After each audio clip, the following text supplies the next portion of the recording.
ఎవరు పెద్దలుగా ఉంటారో, ఎవరికి ఆ యోగ్యతలు ఉన్నాయో, ఎవరికి ఆ అర్హతలు ఉన్నాయో వారు ఒక్క ఉదిడిన కనిపెట్టగలిగిన సామర్థ్యం వారికి ఇవ్వబడింది ఆ దినాల్లో. కాబట్టి వారు ఏం చేశారంటే కొందరిని పెద్దలుగా నియమించారు. వారిని ఎవరికి అప్పగించారు? ప్రభువుకు అప్పగించారు. వీళ్ళు ఎవరికి లెక్క చెప్పాలి? పౌలుకి కాదు, ఎవరికి? ప్రభువుకి లెక్క చెప్పాలి అన్న భయం వారు కలిగి ఉన్నారు. పౌలు స్థాపించిన అన్ని సంఘాల్లో పెద్దల్ని ఆయన నియమించాడు. ఆయన వారిని స్థాపించినట్టుగా మనం గమనిస్తున్నాం. ఇప్పుడు నియామకం అనే అంశంలో ఆ దినాల్లో అలా జరిగింది, కానీ ఈ దినాల్లో ఒక వ్యక్తి మరొక సంఘంలో పెద్దలను నియమించడం అనే వరవడి లేదు. ఆ దినాల్లో లేఖనాలు పూర్తిగా అచ్చువర్తించబడిన బైబిల్ పూర్తిగా రాలేదు కాబట్టి, దేవుని చిత్తమంతా పూర్తిగా ప్రింట్ చేయబడలేదు కాబట్టి అపోస్తులకు కొన్ని ప్రత్యేకమైన అధికారాలు ఉన్నాయి. అపోస్తుల కార్యాల్లో కొన్ని వాటిని ఉపయోగించుకున్నారు. ఇప్పుడు సంఘము పెద్దలను ఏం చేయాలండి? నియమించాలి. స్థానిక సంఘము సార్వభౌమాధికారం కలిగి అంతకుముందు దేవుని చేత నియమించబడిన పెద్దలు సంఘములో ఉన్న యోగ్యులైన వారిని, వారి యొక్క అర్హతలు ఇవ్వబడ్డాయి, వారి కొలతలు ఇవ్వబడ్డాయి, వారి యొక్క లక్షణాలు అవన్నీ ఇవ్వబడ్డాయి. వారిని నియమించాలి. సంఘము యొక్క ఆమోదంతో వారిని నియమించవలసిన వారు. అదొక అంశం కాబట్టి దాని జోలికి నేను వెళ్ళట్లేదు. కానీ ఒకటి, సంఘ పెద్దలు ప్రభువు చేతిలో ఉండాలి, అప్పుడు సంఘము సుభిక్షంగా ఉంటుంది అనేది పౌలు యొక్క అభిలాష. యెరూషలేములో అపోస్తులు ఉన్నప్పటికీ పెద్దలు ఉన్నారు, యోదాయులో అపోస్తులు ఉన్నప్పటికీ పెద్దలు ఉన్నారు, ఈకొనియ, లుస్త్రా ఆ ప్రాంతాలన్నింటిలో కూడా పెద్దలు అపోస్తులని పౌలు చేత, అప్పుడు బర్నబా కూడా ఉన్నాడు కాబట్టి బర్నబా చేత వారు నియమించబడినట్టుగా మనం గమనిస్తున్నాం. సరే, మరొక వ్యక్తి మనకు తెలుసు కదా, పేతురు. ఎఫెసీ సంఘం మనం చదువుకున్నాం 20వ అధ్యాయము. ఎఫెసీ పట్టణంలో పెద్దలను పిలిపించి అన్నమాట చదువుకున్నాం కదా. పౌలు ఎవరిని పిలిపించాడండి? It's an elders meeting. పెద్దలు, సువార్థికులు, పరిచారకులు ఆ మీటింగ్ ఉంది అన్న సంగతి లేఖనాలు ధృవీకరిస్తున్నాయి. కాబట్టి ఎఫెసీ పట్టణంలో కూడా ఎవరున్నారు? పెద్దలు ఉన్నారు. ఆ వీడుకోలు వర్తమానం, అద్భుతమైన వర్తమానం, ఫేర్వెల్ మెసేజ్ ఎవరికి ఇస్తున్నాడు? పెద్దలకి ఇస్తున్నాడు. పెద్దలు వారి యొక్క బాధ్యత, పెద్దలు వారి యొక్క పని, పెద్దలు వారి యొక్క ప్రాధాన్యత చాలా స్పష్టంగా పౌలు చెప్పాడు. కాబట్టి ఎఫెసీ ప్రాంతంలో పెద్దలు ఉన్నారు.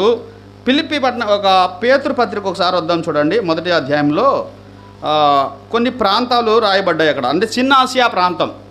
ఇప్పుడు ఎఫెసీ, ఫిలిప్పీ, గలతీ, యోదయ, యెరూషలేం ప్రాంతాలు మనం చూసాం. అయితే పేతురు చిన్నాసియా ప్రాంతంలో ఉన్న సంఘానికి రాస్తున్నాడు. 1వ అధ్యాయంలో 2వ వచనంలో కింద మనం చూస్తున్నాం. చూస్తారా?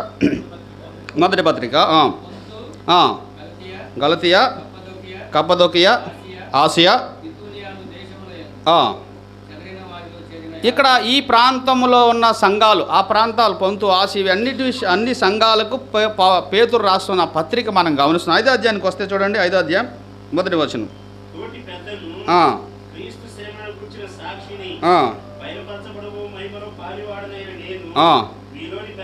చూడండి, ఎక్కడైనా ఒక్కసారి సింగులర్ వచ్చిందా? లేఖనాలు మీరు పరిశీలించండి, ఒక్కసారి కూడా సింగులర్ రాదు. కానీ ప్రధాన కాపరి ప్రత్యక్షమైనప్పుడు, మంచి కాపరి ప్రత్యక్షం, లేకపోతే గొర్రెల మంచి కాపరి, ప్రధాన కాపరి, గొప్ప కాపరి, అక్కడ మాత్రమే సింగులర్ ఉంటుంది.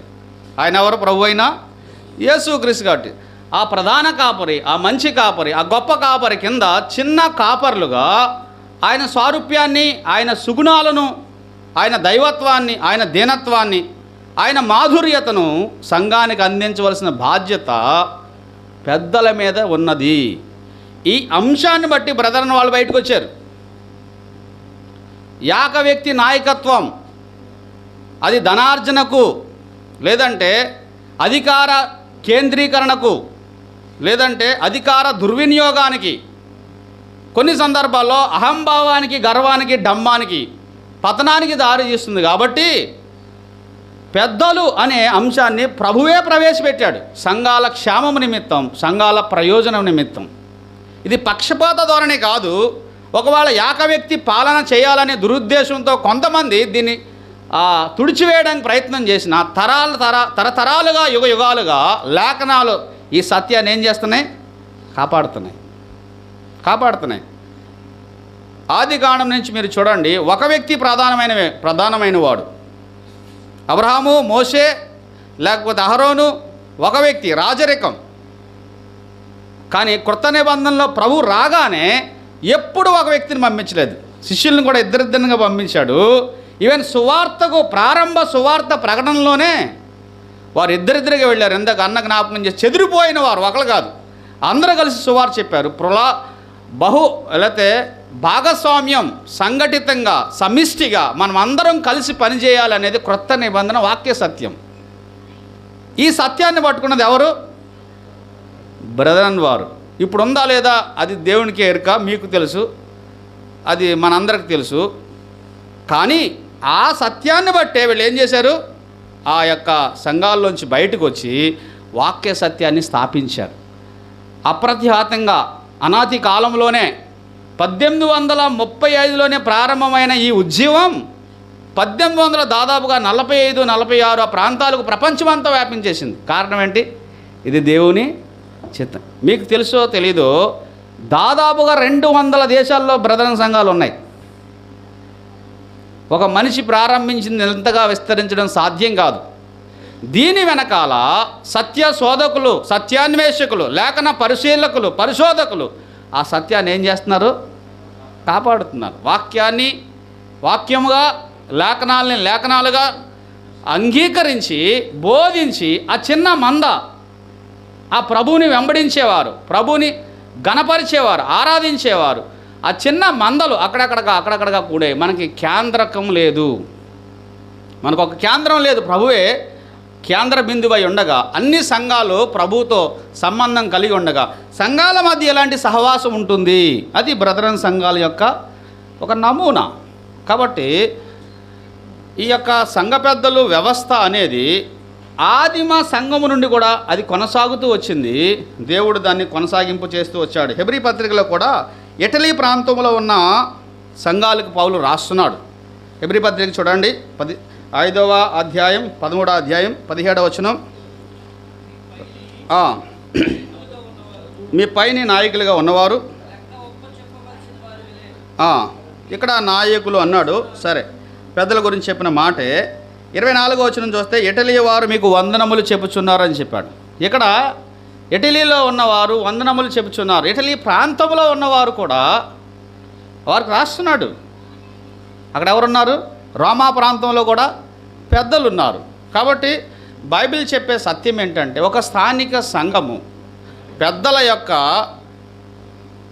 13వ అధ్యాయం 17వ వచనం తర్వాత 24వ వచనం అక్కడ పెద్దలు ఉన్నారని మనం గమనిస్తున్నాం. సరే, వీళ్ళకి ఇవ్వబడిన పేర్లు కొంచెం కన్ఫ్యూజన్ ఉంటుంది. దీన్ని వాడుకుని చాలామంది ప్రజల్ని మోసం చేస్తున్నారు. ఒకసారి ఇప్పుడు ఇక్కడే ఉన్నాం కాబట్టి హెబ్రీ పత్రిక చూడండి.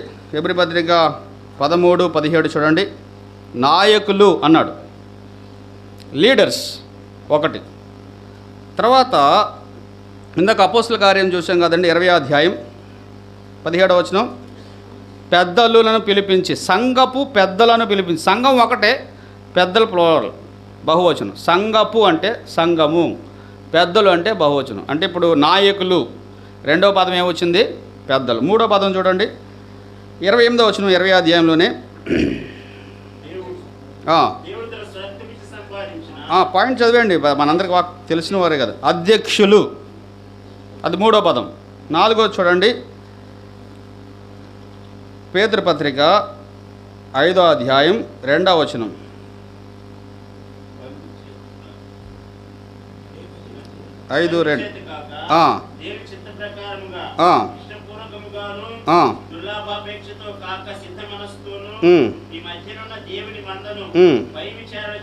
పై విచారకులు, పై విచారకులు ఓవర్సియర్స్, పై విచారణ చేయవారు, లేదంటే పై నుండి చూసేవారు.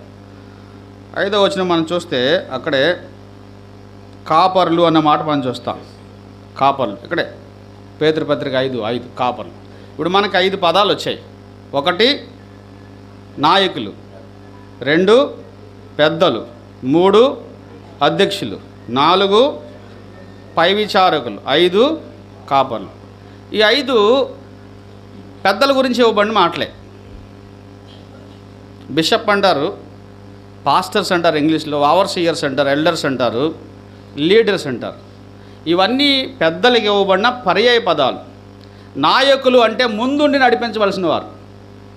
అక్కడ వారి యొక్క క్వాలిటీ చెప్తున్నాడు అనమాట. నాయకులు అంటే ముందుండి నడిపించవలసిన వారు. అందరూ పెద్ద అనే ఆ యొక్క స్థానానికి వెళ్ళడానికి పరుగులెట్టే దినాల్లో మనం ఉన్నాం. కానీ రాబోయే దినాలు పెద్దలందరూ పారిపోయే దినాలు అనమాట. ఎందుకంటే పెద్దని తీసుకెళ్దాం జైలుకి అంటారు అనమాట.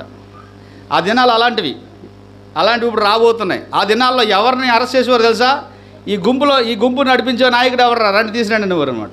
అందువలన నాయకులు అంటే ముందుండి నడిపించేవారు, ముందు నడిచేవారు, ముందు శ్రమపడేవారు, ముందు ఆ యొక్క ప్రమాదాన్ని ఎదుర్కొనేవారు, మందకు మాదిరిగా ఉండేవాళ్ళు, ప్రాణాలు ఒడ్డేవారు అనమాట. నాయకులు ముందుండేవారు అనమాట. తర్వాత పెద్దలు అంటే అనుభవాన్ని సూచిస్తుందండి. ఎల్డర్స్ మెచ్యూరిటీ, కొత్తగా చేరిన వారు ఉండకూడదని రాశాడు కదా. పెద్దలు అంటే అనుభవం ఉండాలి. కొంతమందికి వయసు ఉంటుంది, అనుభవం ఉండకపోవచ్చు. కొంతమంది వయసు తక్కువ ఉంటుంది, అనుభవం ఉండొచ్చు. ఇది వయసుకు సంబంధించిన మెచ్యూరిటీ కాదు. ఇట్ ఈస్ లేఖనానుసారమైన అనుభవం, వాక్యానుసారమైన అనుభవం, దేవుడు అనుగ్రహించిన వరం యొక్క సమృద్ధి ఆ వ్యక్తి కలిగి ఉంటాడనమాట. ఇక్కడ పెద్దలు అంటే మెచ్యూరిటీకి సంబంధించింది అన్నమాట. పెద్దలందరూ అనుభవం కలిగిన వారై ఉండాలి. దానికి వయసు కూడా అవసరమే. అలాగని చిన్నవారిని నియమించడం నా భావం కాదు, కానీ వయసు ప్లస్ అనుభవం కూడా ఉండాలి. వయసు ఉండి అనుభవం లేకపోతే కుదరదు, అనుభవం ఉండి వయసు లేకపోయినా కుదరదు. మరి చిన్నవారిని పెద్దలుగా నియమించడం అనేది అంత సబబు కాదు. కాబట్టి ఈ రెండు మిళితంగా ఉండాలనేది దేవుని యొక్క ఆలోచన. కొత్తగా చేరిన వాడై ఉండకూడదంటే దాని అర్థం అదే. ఆధ్యాత్మికమైన అనుభవం ఉండాలి, వయసు కూడా కొంత పరిణితి ఉండాలి. దాని గురించి రాసిన మాట. అధ్యక్షులు అంటే వారు ప్రధానత్వాన్ని వహించాలి, కాపరత్వాన్ని జరిగించాలి. కాపరులు అంటే వారిని కాయాలి. పెద్దలకు ఇవ్వబడిన బాధ్యతల్లో 3 ప్రాముఖ్యమైనది. ఒకటి, దే నీడ్ టు ఫీడ్, వారు పోషించాలి. ఎవరిని? సంఘాన్ని. ముందు వాళ్ళు ఏం చేయాలి? వాళ్ళు పోషించబడాలి. వాళ్ళు బలంగా, బలిష్టంగా, పుష్టిగా ఉంటే సంఘాన్ని పోషిస్తారు. రెండవది, సంఘాన్ని నడిపించాలి. ఇక్కడ మాదిరి వస్తాడు. ఒకటి ఫీడ్, 2 లీడ్, 3 ప్రొటెక్షన్. కాపరి తత్వం ఏంటంటే కాపాడాలి. ఏం చేయాలి? కాపాడాలి. పాత నిబంధనకు ఒకసారి వెళ్దాం. దావీదు మందను కాసేటప్పుడు తన ప్రాణాన్ని ఒడ్డాడు అనమాట.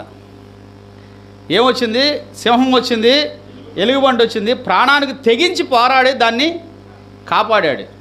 యెహోవా నా కాపరి అయితే ఎంత బాగుంటుంది. ఒక మానవుడినైన నేనే నా మంద పట్ల, నా గొర్రెల పట్ల ఎంత ప్రాణాన్ని తెగించి పోరాడి కాపాడుతున్నానే. యెహోవా నా కాపరి అయితే ఎంత బాగుంటుందని 23వ కీర్తన రాశాడు అనమాట. కాబట్టి కాపరికి ఉండవలసిన స్వభావం ఏంటంటే హృదయం. దేని పట్ల? మంద పట్ల. మంద పట్ల మంచి హృదయం ఉండాలి.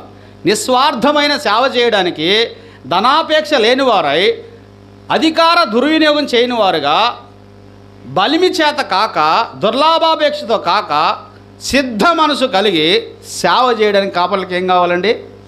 గుడ్ హార్ట్ కావాలి. షెపర్డ్ హార్ట్ అంటారనమాట. కాపరి హృదయం ఎంత గొప్పది. అన్ని గొర్రెలు హృదయంలో పట్టేస్తాయండి కాపరికి. ఏ గొర్రెకి స్థానం లేని ప్లేస్ ఉండదండి, అన్ని గొర్రెలు పట్టేస్తాయంట కాపరి హృదయంలో. అలాంటి కాపరి హృదయం కలిగిన వారు కాపరత్వానికి ప్రభు పిలుస్తాడు. మంద పట్ల భారం, బాధ్యత, బరువు, వారు ఎంతో భారంగా ఉంటారు. థ్యాంక్లెస్ జాబ్ అంటారు. పెద్దల జాబ్ ఏంటో తెలుసండి?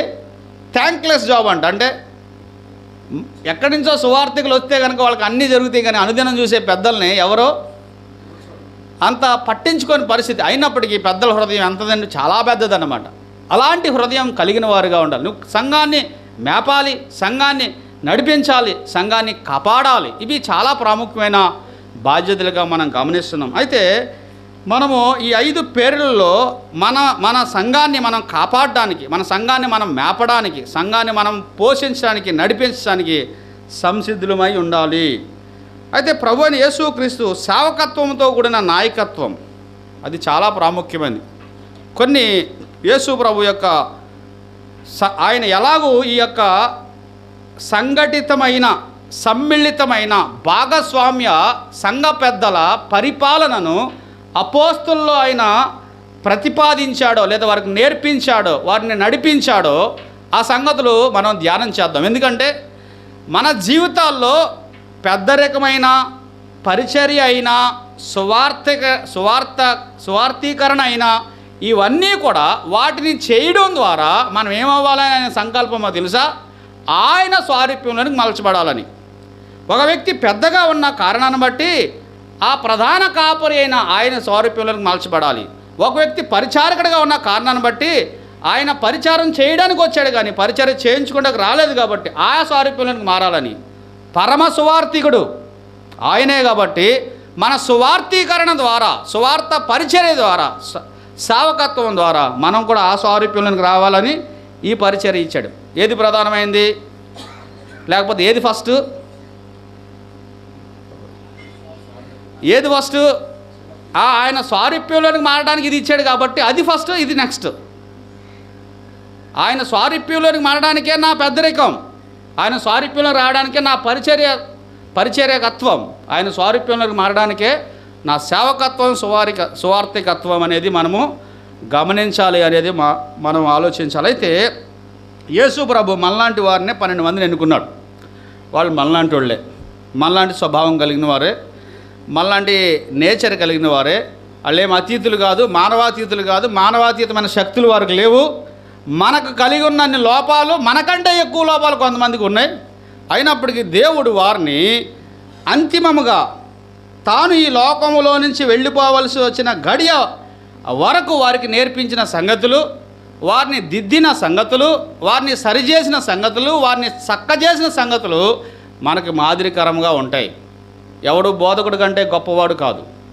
కాబట్టి ఆ పంపించిన వానికంటే పంపబడినవాడు గొప్పవాడు కాదు. కాబట్టి ఆ పరమ సువార్థికుడు, ఆ గొప్ప పరిచారకుడు, అంతేకాకుండా ఆ ప్రధాన కాపరి మనందరికీ మంచి మాదిరి.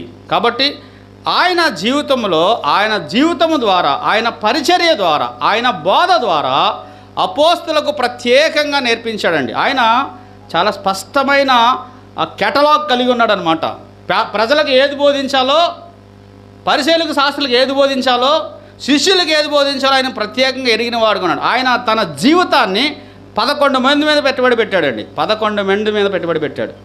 ఈ 11 మంది మీద ఆయన పెట్టిన పెట్టుబడి ఈ దినాన ఇన్ని కోట్ల మంది విశ్వాసులు ప్రపంచవ్యాప్తంగా రావడానికి ఆ దేవుడు సహాయం చేసి, ఈ 11 మందిని ఆయన ఎంతగా తర్ఫీ చేశాడంటే, మనలాంటి స్వభావం కలిగిన వారు, మనలాంటి కోపోద్వేగాలు కలిగిన వారు, పోటీ తత్వాలు కలిగిన వారు, భేదాభిప్రాయాలతో మండిపోయేవారు, ఒకరి మీద ఒకరు హెచ్చించుకునేవారు, అన్ని విషయాల్లో లోటుగా ఉన్నవారిని ధీటుగా ఆయన స్వారూప్యంలోకి మలిచి ఆయన వెళ్ళిన తర్వాత ఆ పరిచర్యను లోకానికి ఎగ్జాక్ట్గా కొంచెం అటు కానీ కొంచెం ఇటు కానీ కలపకుండా అందించగలిగినట్టుగా దేవుడు తయారు చేశాడు. యేసు ప్రభు 33.5 సంవత్సరాల పరిచర్యలో, జీవితంలో 3.5 సంవత్సరాల పరిచర్య ఎక్కువ ఎవరి మీద పెట్టాడండి? పెద్దలకు కూడా ఆ యొక్క జ్ఞానం దేవుడు ఇవ్వాలి. సంఘం అంతటినీ ఆయన స్వారూప్యంలోకి మార్చాలి, అది ప్రాథమికం. కనీసం కొంతమందినన్నా పెట్టుబడి పెట్టాలి, సమయం పెట్టాలి, ధనం పెట్టాలి, విలువగా వారి కొరకు ఎంచాలి, వారితో సమయం గడపాలి. ఆయన కూర్చుని బోధించేవాడు, వాళ్ళందరికీ నుంచుని బోధించేవాడు, లేదా పైన కూర్చుని బోధించేవాడు. కానీ రూమ్లోకి తీసుకెళ్ళి I2I అన్నమాట, ఆ బోధ లేకపోతే ఆ యొక్క తర్ఫీదు, వారికి ఇవ్వబడిన ఆ సమయం. గొప్ప బోధకుడు, ఆయనకు మించిన బోధకుడు ఎవరున్నారండి? అయినప్పటికీ వారి జీవితాల్లో ఎన్ని లోట్లు ఉన్నాయో మనం చూడబోతున్నాం. చూడండి, మొట్టమొదటి అంశం, ఆయన దీనత్వాన్ని వారికి ఆయన బోధించాడు. ప్రభు వారికి బోధించింది ఏంటో తెలుసా? సేవకు కానీ, పరిచర్యకు కానీ, సంఘ సేవకు కానీ, కుటుంబ జీవితానికి కానీ, ఈవెన్ ఈ లోకంలో కానీ మనం జీవించడానికి ప్రధానమైన ఆయుధం ఆయన యొక్క దీనత్వం. ఇది లోపిస్తే కనుక, దీని విషయంలో లోటుగా ఉంటే కనుక, మనం సరి చేసుకోకపోతే, మనం గెంటివేయబడిన లేకపోతే త్రోసివేయబడిన సాధనంగా ఉంటారు. నువ్వు ఎంత వరమున్నా సరే, నీకెంత వాక్చాతుర్యమన్నా సరే, నీ మాటల చేత ప్రజలందరినీ కూడా నీ వైపు ఆకర్షించుకున్నా సరే, you will not use by God until unless you are meek enough. నీవు దీనత్వం అనే ఆ యొక్క సంపూర్ణమైన సత్యాన్ని ప్రభు దగ్గర నువ్వు ఆకలింపజేసుకునే వరకు, నేర్చుకునే వరకు, దాన్ని రంగరించుకుని అనుదిన జీవితంలో నీవు అనుసరించే వరకు కూడా దేవుడు ఏ వ్యక్తిని వాడుకోలేడు. 11వ అధ్యాయం మత్తయి సువార్త 28వ వచనం చదువుకుందాం.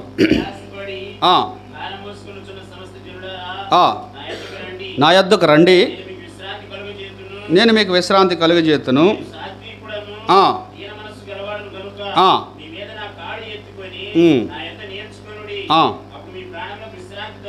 చాలు.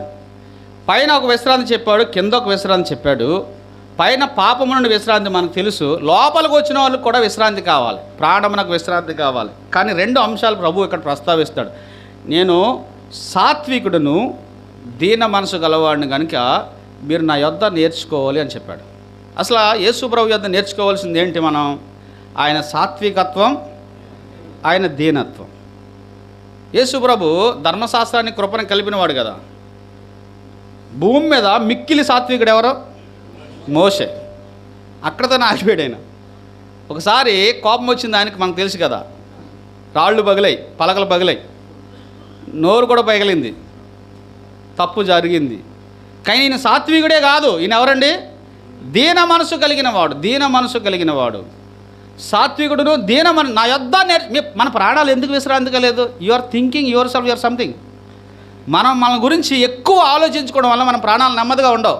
నాకేం అవసరం లేదండి, ఆ మీటింగ్ వెళ్ళిన తర్వాత నన్ను ప్రార్థనకు పిలవపోయినా పర్లేదు, నేను వాక్యం విని హాయిగా వచ్చేస్తాను, సావాసం చేసి హాయిగా వచ్చేస్తాను, సంతోషించి వచ్చేస్తాను. అలా రండి, మీ ప్రాణాలు విశ్రాంతిగా ఉంటాయి. అరే నేను వచ్చాను, నన్ను ఎవడు చూడలేదే, నాకు కనీసం పాట ఇవ్వలేదే, నాకు మాట ఇవ్వలేదే, నన్ను పట్టించుకోలేదే అనుకున్నప్పుడు నీ ప్రాణం విశ్రాంతిగా ఉండదు. That is the reason.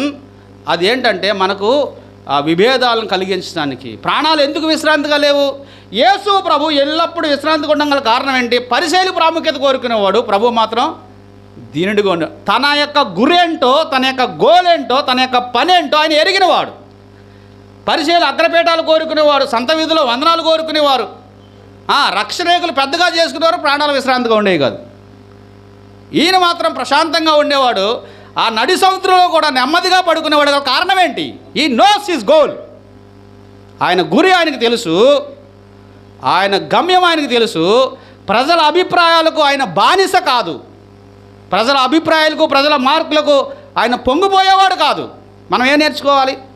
మన ప్రాణాలు ఎందుకు విశ్రాంతిగా లేవంటే అసూయ, అలవి కానీ అసూయ మండిపోతుంది లోపల.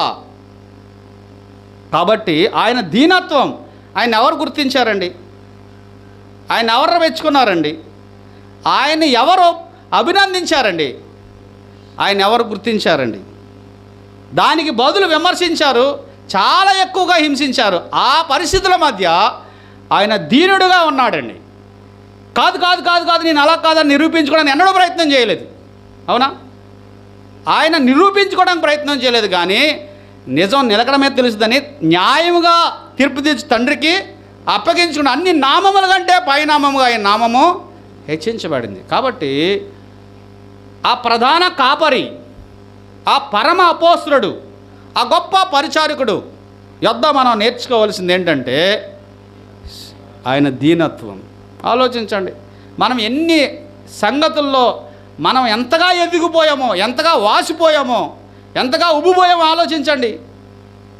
ఎక్కడ అల్లరి, ఎక్కడ నీచమైన కార్యాలు, ఎక్కడ పొసగని స్థితి, ఎక్కడ వివాదాలు ఉన్నాయో మీరు అక్కడ కరెక్ట్గా మీరు పాయింట్ పెడితే అక్కడ ఎక్కడో ఏదో ఒక విషయంలో వాళ్ళ మధ్య అసూయ, గర్వం, డంబం, బడాయి ఉంటుంది. కాబట్టి దానికి మందేస్తున్నాడు యేసు ప్రభు. నా యొద్ద మీరు ఏమి నేర్చుకోవాలి? దీనత్వం. ఆ శిష్యులకు అదే చెప్తున్నాడు. పేతురు ఒక స్థాయిలో పెద్దవాడు, యాకోబు ఇంకో స్థాయిలో పెద్దవాడు, యోధా మరొక స్థాయిలో పెద్దవాడు. ఎవరికి వాళ్ళే పెద్దవారు వీళ్ళు. వాళ్ళందరి మధ్య చిన్నవాడు ఎవరండి? యేసు ప్రభువే.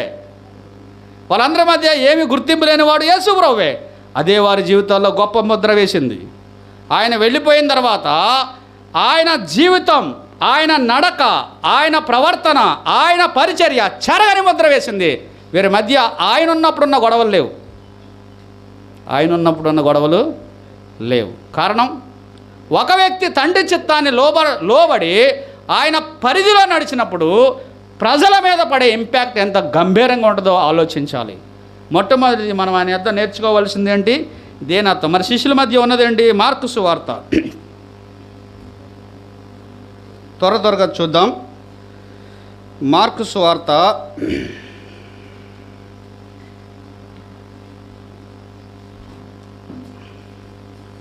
22 చూద్దాం. లూకా సువార్త 22, 26 చదువుతారా? మీరైతే అలా ఉండరాదు. మీలో గొప్పవాడు చిన్నవాని వలెను, అధిపతి పరిచారకుల వలె ఉండవలెను. గొప్పవాడెవడు? 26 సరిపోద్దులండి. ఇక్కడ యేసు ప్రభు మీరు అలా ఉండకూడదు అన్నాడు. అక్కడ ఎవరున్నారు? శాస్త్రులు, పరిసయ్యులు, వారి యొక్క సందర్భాన్ని ఆయన మాట్లాడుతున్నారు. 23 అధ్యాయంలో కూడా అదే సందర్భం మాట్లాడాడు. మీరు వాళ్ళ వరే ఉండకూడదు. వారు ఏం చేస్తున్నారు? అగ్రపీఠాలు కోరుతున్నారు, సంత వీధిలో వందనాలు కోరుతున్నారు, ప్రగల్భాలతో కూడిన పేర్లు చెక్కించుకుంటున్నారు రబ్బీ అని. మీరు అలా ఉండకూడదు. వారిని బాహాటంగా ఎండగట్టాడు. వీళ్ళకి ఏం చేస్తున్నారంటే బోధ ఆయన తెలియజేస్తారు. మీరు అలా ఉండకూడదు. భోజన పంక్తిని కూర్చుండేవారు వారు. అయితే నేను ఎలా ఉన్నాను? భోజనం వడ్డించేవాడుగా ఉన్నాను, పరిచర్య చేసేవాడిగా ఉన్నాను. పంక్తిని కూర్చునేవాడు గొప్పవాడా, పరిచర్య చేసే గొప్పవాడా? వారి దృష్టిలో, ఈ లోకం దృష్టిలో అధికారం చేసేవాడు అధికారి, ప్రభుత్వం చేసేవాడు పాలకుడు. కానీ దీనికి భిన్నమైన విధానాన్ని శిష్యులకు ప్రభువు బోధిస్తారు. సేవకత్వంతో కూడిన నాయకత్వంతో కూడిన సేవకత్వం కాదు, సేవకత్వంతో కూడిన నాయకత్వం. సర్వెంట్ లీడర్షిప్ అంటారనమాట ఇంగ్లీష్లో. కాబట్టి అది ఆయన వారికి ఎంత జాగ్రత్తగా వారికి బోధిస్తున్నాడో మనం గమనిస్తున్నాం. కాబట్టి 9వ అధ్యాయం చూడండి, మార్కు సువార్తలో ఇదే అంశాన్ని ఈ 3 అధ్యాయాల్లో మనం చూస్తాం. మార్కు సువార్త 9వ అధ్యాయం 33వ వచనం. 9:33. కపెర్నౌమునకు వచ్చి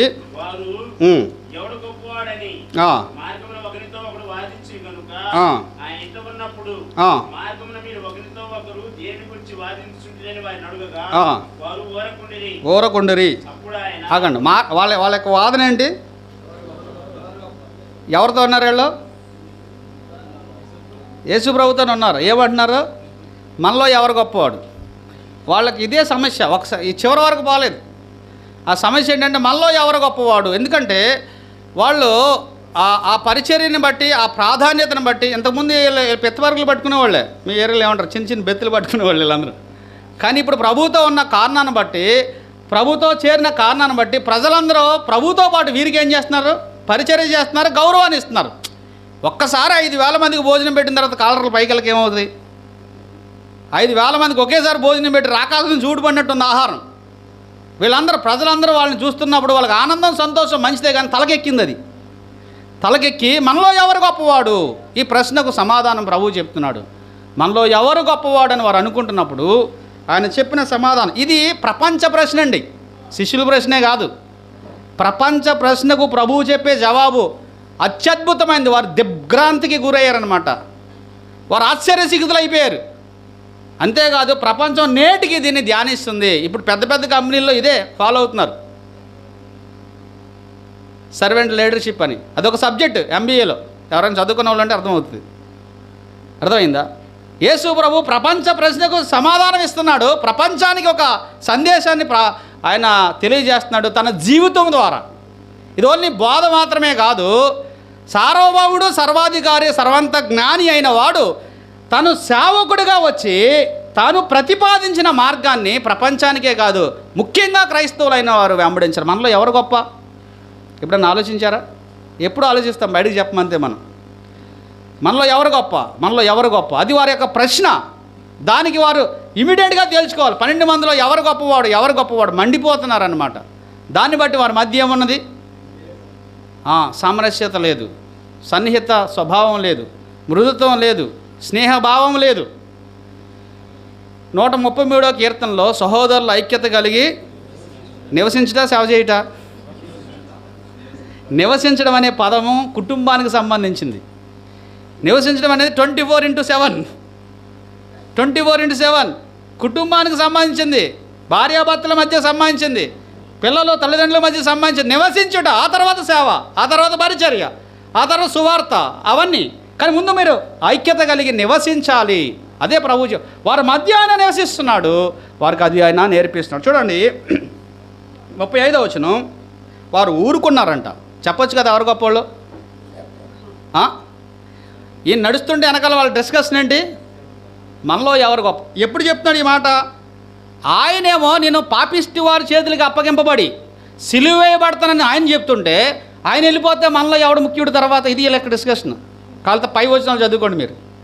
నేను పాపిస్టు వాళ్ళ చేతిలో లేదా శాస్త్రులు పరిచయాలు అధికారుల చేతిలో పడి నేను మరణించబోతున్నాను అని వారికి మొట్టమొదటిసారి తెలియజేసిన వెంటనే ఒకవేళ ఆయన వెళ్ళిపోతే మనలో ఎవడు గొప్ప? ఇదే డిస్కషన్. పెద్దగారు చనిపోతే నెక్స్ట్ పెద్ద ఎవరు? ఆ ప్లేస్, ఆ పోస్ట్. ఒకవేళ అదే మనసు నీలో ఉంటే కనుక నువ్వు సాతాను యొక్క స్వభావాన్ని లేకపోతే సాతాను యొక్క లక్షణాన్ని మనలో చొప్పిస్తున్నానని మనం తెలుసుకోవాలి. అదే కదా వాడికి ఆ సీటు మీద ఉంది కదా. ఆడికి ఎక్కడుందండి? మహోన్నతినితో సమానంగా ఆ సభాపర్వతం మీద. అది వాడి లక్షణం. తగిన కాలమందు దేవుడు ఆ స్థానాన్ని, స్థాయిని నీకు ఇస్తాడు, ఆ సామర్థ్యాన్ని కూడా ఇస్తాడు. ఆ పరిచర్య వల్ల ఆ సంఘానికి కూడా ఆశీర్వాదకరంగా ఉంటుంది. కానీ పోస్ట్ మీద కాదు మన యొక్క మనసు పని మీద ఉండాలి. బాధ్యతతో కూడిన పదవే కానీ పదవితో కూడిన బాధ్యత కాదు. ముందు బాధ్యత. అందాక అన్న చెప్పాడు, వాళ్ళు అప్పటికే సేవ చేస్తున్నారు. సువార్థికుడు కాదు, పెద్ద కాదు, అపోసుడు కాదు, పరిచారకుడు కాదు. ఏం చేస్తున్నాడు? మంచి పేరు. నువ్వు పని చేసే దాన్ని బట్టి నీకు ఆ యొక్క పదవి రావాలి, కానీ పదవిని బట్టి పని రాదు. నన్ను పెద్దగా చేయండి అప్పుడు చేస్తానంటాడు ఈయన. నిన్ను పెద్దగా చేస్తే పాడు చేస్తావు, నువ్వు ఏ పని చేయట్లేదు కాబట్టి. నువ్వు ఆ పని చేస్తుండగా ఆ పదవి నీకు ఇవ్వబడుతుంది. ప్రజలందరి చేత ఆ మనసు నీకు ప్రజలందరి హృదయంలో ఆ మనసు ముద్రించబడుతుంది. ఆ తర్వాత ఆ పదవి నీకు ఇవ్వబడుతుంది. పదవి ఇచ్చిన తర్వాత పని చేసిన వాళ్ళు పాడే చేస్తారు. ఏ పని చేయని వారికి పదవి కూడా ఇవ్వకూడదు. అది పెద్దలు ముందుగా ఉన్నవారు దేవుని జ్ఞానం కలిగి నిర్ణయించాలి. ఉద్యోగాన్ని బట్టో స్థాయిని బట్టో చేయకూడదు. వీళ్ళు ఏమనుకుంటారంటే యేసుప్రభు ఏమో నేను అప్పగించబడతాను, నేను సిలువ వేయబడతాను, నేను హింసించబడతాను, నేను కొట్టబడతాను అయితే అని చెప్తుండే వీళ్ళు ఏమనుకుంటున్నారు మనలో? సరే యేసుప్రభు చెప్పాడు, ఎవరు గొప్పవాడో చెప్పాడు. చూడండి 35. వారు ఊడుకుండిరి. అప్పుడు ఆయన కూర్చుండి 12 మందిని పిలిచి, ఎవడైనాను మొదటివాడు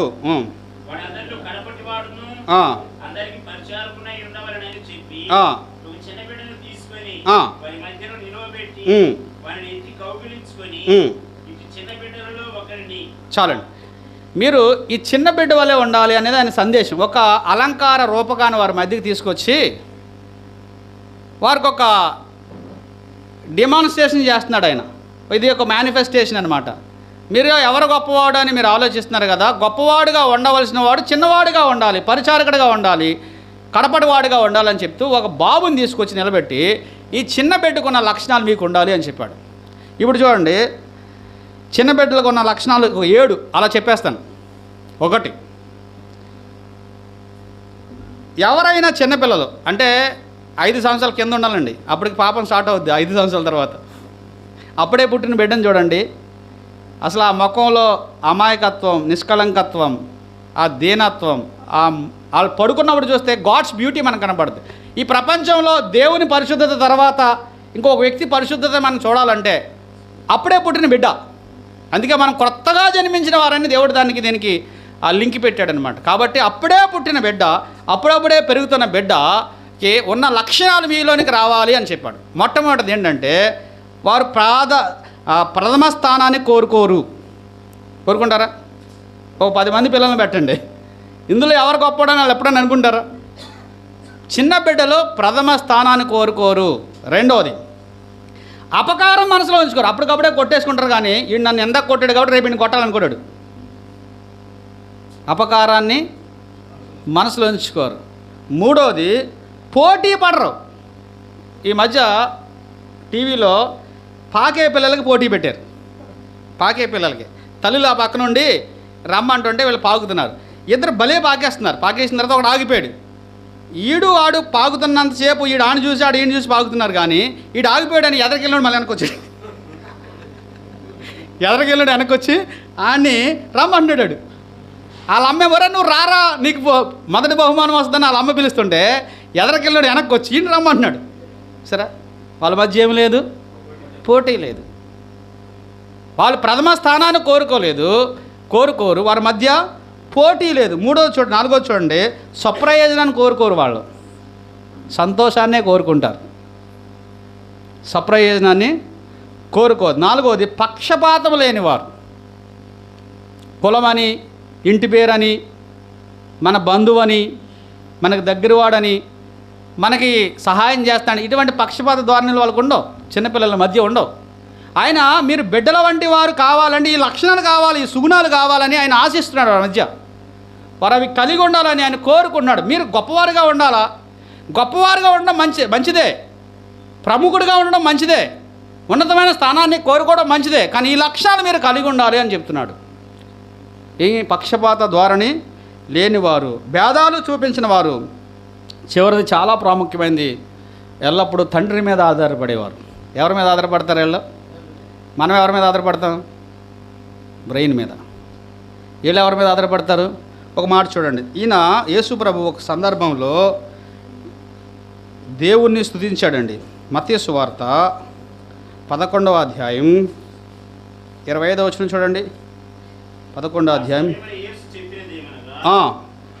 తండ్రి, ప్రభువా,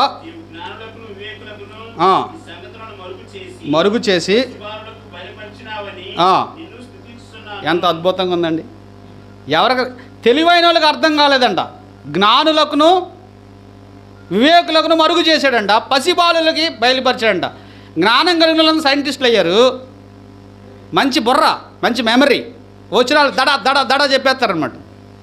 వాళ్ళు సైంటిస్టులు అయ్యారు. మంచి హృదయం కలిగిన వాళ్ళు ప్రభుకి స్నేహితులు అయ్యారు. చిన్నపిల్లలకి జ్ఞానం కలిగిన వారికి అదే తేడా. నీ యొక్క హృదయము ఆయనకు సమీపంగా ఉంటే you will feel the power of God when you stand. దేవుని సన్నిధిలో, దేవుని యొద్ద దేవుని యొక్క ముఖాన్ని చూసే అనుభవం, లేకపోతే ఆయన ముఖాన్ని పరిచయం చేసే అనుభవం నువ్వు కలిగి ఉంటావు. దేవునికి స్నేహితుడు అబ్రహాం, దేవునితో నేరుగా మాట్లాడినవాడు మోషే, ప్రభువు రొమ్మున ఉన్నవాడు ప్రభు అని యేసుక్రీస్తు. వీరి యొక్క పరిచర్య కానీ ప్రవర్తన కానీ ఒక చెరగని ముద్ర ఇస్రాయేలులో వేసిన కారణం ఏంటంటే దే నో గాడ్. వారు దేవుని ఎరిగిన వారు. కాబట్టి దేవానికి స్తోత్రం. జ్ఞానులకు వివేకులకు నువ్వు మరుగు చేసావు, పసిపిల్లలకు బయలుపరిచావు. ఎందుకంటే పసిపిల్లలు మంచి హృదయం కాదు, ప్యూర్ హార్ట్ అనమాట, నాట్ వైజ్ బ్రెయిన్. అది కూడా అవసరమే. ప్యూర్ హార్ట్, వారు మంచి హృదయం కలిగిన వారు, ప్రభు మీద ఆధారపడిన వారు. కాబట్టి యు రివీల్ ద స్క్రిప్చర్స్, లేఖనాలు వారికి ప్రత్యక్షపరిచావు. ఎవరండి? పేతురు ఎవరు? యాకోబు ఎవరు? యోహాను ఎవరు? మరి ఆ గమాలియేలు ఏమయ్యాడు? ఆ నతానేలు ఏమయ్యాడు? ఆ శాస్త్రులు ఏమయ్యారు? ఆ పరిసయ్యులు ఏమయ్యారు? మరి పసిపిల్లల వంటి వారు, మూర్ఖులైన వారు, ప్రామరులైన వారు ప్రభు లేఖనాలనే అప్రఖ్యాతంగా బోధించారు, భూమిని తలకిందులు చేశారు. కారణం ఏంటి? They got good heart. Brain పెరిగిపోయింది మనకి, అది సమస్య. హృదయం పెరిగితే సమస్యలు తగ్గుతాయి. ప్రభువుని మోరుగా చూడడం ప్రారంభిస్తే సమస్యలు తగ్గుతాయి, వాదాలు తగ్గుతాయి. మీలో ఎవరు గొప్పవాడు? ఈ చిన్న బిడ్డను పోలిన వారుగా ఉంటే నీకు తండ్రి మీద ఆధారపడేవారు, తండ్రిని కోరుకునేవారు. చిన్నపిల్లడికి కనీసం శివుడు వచ్చినా ధైర్యం వెళ్ళిపోతాడు తండ్రి దగ్గరకు తీయమని. ఎందుకని? ఫీల్ అవ్వడం. ఆయన కూడా ఫీల్ అవ్వడం, సంతోషిస్తాడు. శివుడు వచ్చిన నా దగ్గరకు వస్తాం అన్నారు. ఎందుకని? Is good my child coming to me. చాలా ఇంట్రెస్టింగ్గా ఉంటుంది. కాబట్టి we need to have the heart of a child. దీనత్వం అనేది ప్రభు ఒక బిడ్డను చూపించి వారికి బోధిస్తున్నాడు. ఈ 8 సంగతులు వారిలో ఆయన చూడాలని ఆశపడుతున్నాడు. మార్క్స్ వార్త మనం చివరిగా వెళ్ళిపోదాం. ఈ సమస్య వీళ్ళకి ఇంకా పోలేదండి. ఎప్పటి వరకు పోలేదంటే చివరి వరకు పోలేదు. అయితే ఒక్క విషయం మనం నేర్చుకోవాలి. దుష్టత్వం విషయంలో బిడ్డలుగా ఉండాలి, కానీ జ్ఞానం విషయంలో పెద్దవారుగా ఉండాలి. కొరింథీ 14వ అధ్యాయం 20వ వచనం. మొదటి కొరింథీ పత్రిక 14:20. సహోదరులారా, బుద్ధి విషయమై పసిపిల్లలుగా ఉండకూడదు, కానీ దుష్టత్వ విషయమై, పాపం విషయమై చనిపోయిన వారుగా, లోకం విషయమై చనిపోయిన వారుగా, ఆకర్షణ విషయమై, ప్రాధాన్యత విషయమై చనిపోయిన అందులో బాగుండాలి. కానీ చిన్నపిల్లలు కొన్ని లక్షణాలు మంచివి అన్నీ నమ్ముతారు, అలా ఉండకూడదు. మీరు పసిపిల్లలై ఉండి మాయోపాయం వల్ల కల్పింపబడిన ప్రతి బోధ చేత ఇటు అటు కొట్టుకుని పడిపోకూడదు. 4వ అధ్యాయంలో పౌలు చెప్పాడు. మళ్ళా ఎఫెసీ పత్రిక 4:19 చెప్పాడు. ఆ విషయంలో పసిపిల్లలుగా ఉండకూడదు, కానీ పవిత్రత విషయంలో ఎలా ఉండాలండి? Need to follow the children. అలాంటి ఆ సామరస్య భావం, అపకారం ఉంచుకొని, ప్రాధాన్యత కోరుకొని, అసూయ పడని, పోటీ పడని, మత్సరము లేని, అధికార దుర్వినియోగం కాని, స్నేహభావం కలిగిన ఆ బిడ్డల వలె మనం జీవించాలనేది దేవుని యొక్క ఉద్దేశంగా మనం గమనిస్తున్నాం. ఈ సమస్య లూకాసు సువార్తలో మరొకసారి అది బయటకు వచ్చింది. చూడండి 22వ అధ్యాయం 24వ వచనం.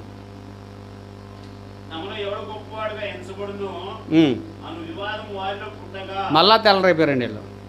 ఒకసారి అయిపోయింది అది, మళ్ళా తెల్లరైపోయాడు. మనం ఒకసారి అరే ఇంత బోధ చెప్పిన తర్వాత కూడా మరలా ఎందుకు వీళ్ళు ఎలా భావిస్తున్నారు అనుకుంటే అవకాశం లేదు. మనం కూడా అంతే, మనం వాళ్ళలాంటి వారమే. మరలా అడుగుతున్నారు ఎవరు గొప్పవాడు మనలో. ఆయన అప్పుడే పస్కా బలి పశువు పస్కాని ఆచరించాడు, రొట్టె విరిచే కార్యక్రమం కూడా అయిపోయింది. ఆ సందర్భంలో వీళ్ళు ఏమంటున్నారు, మరలా మనలో ఎవడు గొప్పవాడు అంటున్నాడు అనమాట. కాబట్టి ఈ సమస్య వాళ్ళకు ఉంది, కానీ ఆయన చనిపోయిన తర్వాత సమస్య వారిలో లేదు. ఆయన చనిపోయిన తర్వాత సమస్య వారిలో లేదు. కారణం ఏంటి? అప్పటికి వాళ్ళకి అర్థమైంది. ఇది అధ్యాయం మీరు చదువుకోండి, సమయం లేదు కాబట్టి ముందుకు వెళ్ళిపోతున్నాను. ఆయన వారికి మరలా బోధించాడు అదే సంగతి. మీరు పరిచారకుడిగా ఉండాలి, మీరు పసిబిడ్డ వలె ఉండాలి, మీరు సేవ చేసేవాడుగా ఉండాలి, సేవ చేయించుకునేవారు. 13వ అధ్యాయం యోహాను సువార్త అంతా అదే అని చెప్పాడు. 13వ అధ్యాయం యోహాను సువార్తలో ఆయన లేచి, ఆయన వెళ్ళిపోయే గడియ వచ్చిందని ఆయన లేచి ఎరిగిన వాడై తువాలు పక్కన పెట్టి పళ్ళెం తీసుకున్నాడంట. తువాలు పక్కన పెట్టి పళ్ళెం తీసుకునే వాళ్ళు పాదాలు కడుగుతున్నారు. ఒక్క ప్రశ్నకు సూటి అయిన సమాధానం చెప్పండి. ఎవరైనా ఎండ్ ఆఫ్ ద లైఫ్ 33 సంవత్సరాలు సుదీర్ఘ పరిచయం చేసిన తర్వాత, 60 సంవత్సరాలు 70 సంవత్సరాలు సుదీర్ఘ పరిచయం చేసిన తర్వాత ఆఖరి రోజున ఎక్కడుంటారండి?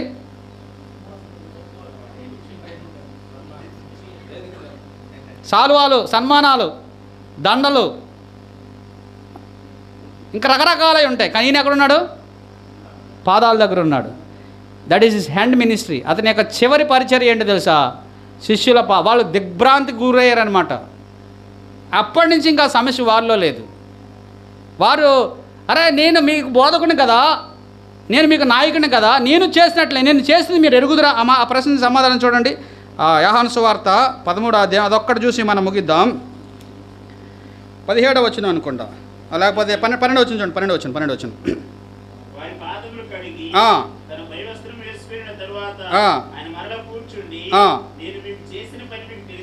మీకు తెలిసిందా? మీరు ఆయన రత్న కంబళ్ళు కానీ, లేదంటే వజ్ర కిరీటాలు కానీ, దంత సింహాసనాలు కానీ వారికి వాగ్దానం చేయలేదు. కానీ ఆయనకు వాగ్దానం చేసింది అంటే, వాళ్ళకి ఎదురు చూపించింది ఏంటో తెలుసా? తువాలు. సేవకుని యొక్క తువాలు. సవాళ్ళని ఎదుర్కోవాలంటే గుర్తుపెట్టుకోండి, గర్వం అనే సవాళ్ళని ఎదుర్కోవాలంటే తువాలుకి రావాలి, పాదాల దగ్గరికి రావాలి. అసూయను ఎదుర్కోవాలంటే ఆ మనస్సు, ఆ సేవకత్వం, ఆ దీనత్వం, ఆ మృదుత్వం, ఆ సాధుత్వం, ఆ సేవకత్వం, తండ్రిని కనపరిచే ఆ గొప్ప ఆలోచన మనం ఆయన తువాలు పట్టుకుని అందరిని చూసి, నేను చేసింది మీకు తెలిసింది కదా, మీరేం చేయాలి ఇప్పుడు? అందుకే 13వ అధ్యాయంలో 35వ వచనంలో క్రొత్త ఆజ్ఞ ఇచ్చాడు. ఏ ఆజ్ఞ ఇచ్చాడండి? క్రొత్త ఆజ్ఞ. మీరు ఒకరినొకరు ప్రేమించుకోవాలి, దీన్ని బట్టి మీరు నా శిష్యులని లోకము తెలుసు. క్రొత్త ఆజ్ఞ ఎప్పుడు వచ్చింది? ఆ సంపూర్ణమైన దీనత్వం వచ్చిన తర్వాత వారికి ఆయన క్రొత్త ఆజ్ఞ ఇచ్చినట్టుగా మనం గమనిస్తున్నాం. మార్కు సువార్త చివరిగా ఇందాక మనం చదివిన వచ్చిన భాగానికి ఒకసారి రండి. మార్కు సువార్త 9వ అధ్యాయం 33వ వచనం చదువుదాం. వచ్చిరి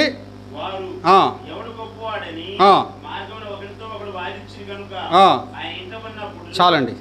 వాళ్ళు ఎక్కడ వాదించుకుంటున్నారండి? ఎవరు గొప్పవాళ్ళని? మార్గంలో వాదించుకుంటున్నారు. యేసుప్రభు జవాబు ఎక్కడ చెప్పాడండి? ఈ మార్గంలో మనం ఎన్ని వాదించుకున్నా ఎవడు గొప్పవాడో ఇంటికి వెళ్ళిన తర్వాత తెలుస్తుంది. ఇంటికి వెళ్ళిన తర్వాత ఎవరు గొప్పవాడో, ఎవరు యోగ్యుడో, ఎవడు పరిశుద్ధుడో, ఎవరు దేవునివాడో, ఎవరు ప్రభువుని ప్రేమించాడో, ఎవరు దేవునికి సేవ చేశారో, నిస్వార్థంగా అర్పించుకున్నారో, వేదికలు కాదు, వర్తమానాలు కాదు, పోస్టర్లు కాదు, ఇవేమి పనిచేయవు అక్కడ. మనందరూ లెక్కలు తలకిందులు అయిపోతాయి. ఇంటికి వచ్చిన తర్వాత వెళ్ళిపోద్ది ఎవరు గొప్పవాళ్ళు. మార్గంలో ఎన్నైనా చెప్పుకోవచ్చు, కానీ ఇల్లు చేరిన తర్వాత ఆయన అడుగుతున్నాడు, ఎవడు గొప్పవాడు మీరు? ఇంటికి వెళ్తాం ఒకరోజు. ఈ పాట పాడడానికి భయం మనందరికీ. ఏ పాట? నా నేత్రములు మూయబడగా నాదు యాత్ర ముగియు నిలలో నా నేత్రములు మూయబడగా నాదు యాత్ర ముగియు నెలలో చేరుదున్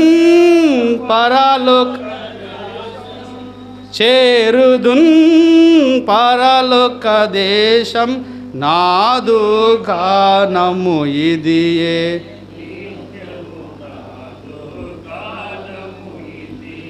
కళ్ళు మూసిన తర్వాత ఎవరు గొప్పవారో తెలిసిపోతుంది. ఇల్లు చేరతాం. ప్రార్థన చేద్దాం.